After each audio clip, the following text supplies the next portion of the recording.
Hello, my name is Mohamed, Kimbugwe, a digitalization, human rights and disability inclusion expert, and I'm calling upon you to imagine.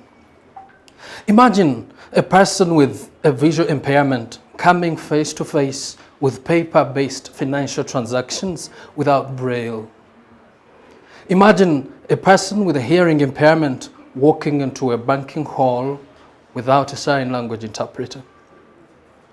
Imagine a person with a physical disability who probably uses a wheelchair and stays 10 kilometers away from the nearest financial institution, and the burden they go through in accessible transport, in accessible built environment just to access a financial institution.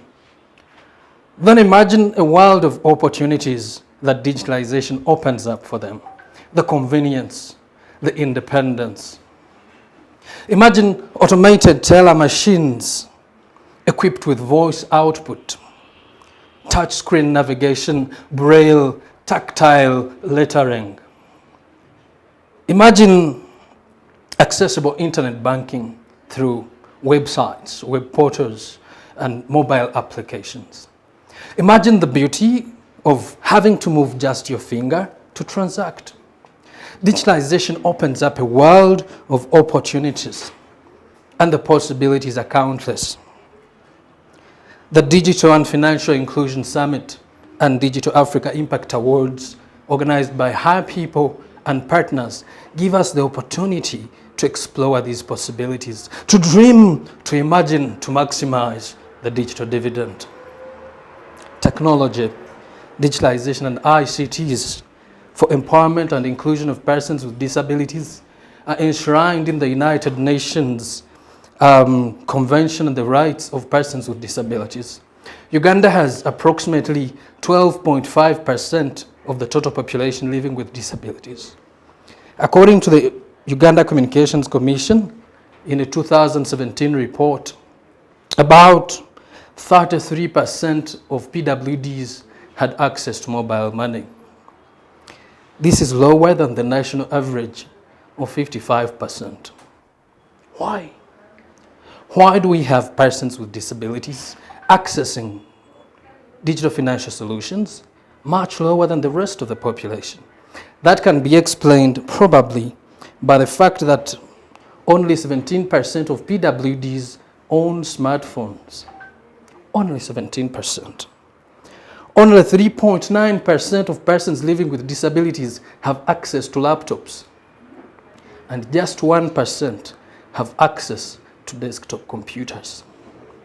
That means we've got to bridge that gap, because that is still too low for us to maximize the digital dividend. If we are to bridge the gap and to maximize the digital dividend, then we've got to look at affordability.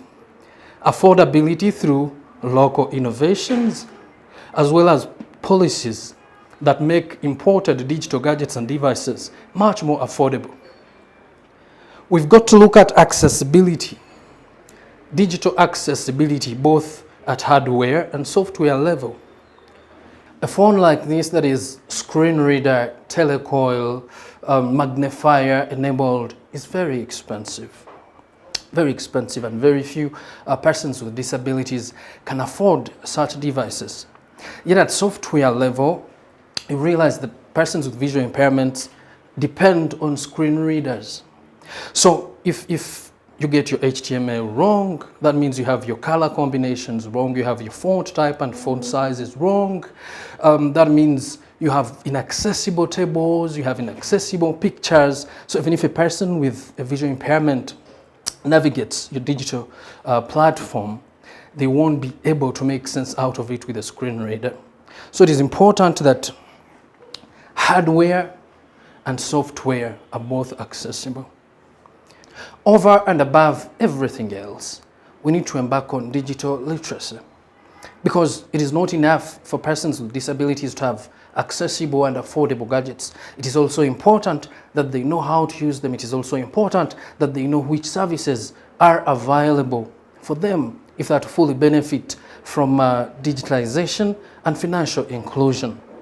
And we need to create awareness for telecoms, for fintech architects to always keep it in mind from inception to design stage, to ensure that they always have persons with disabilities in mind and how persons with disabilities can access these digital platforms. It is important that fintech architecture is user-centered, and fintech architects must always have it in mind that persons with disabilities are some of the beneficiaries of their products.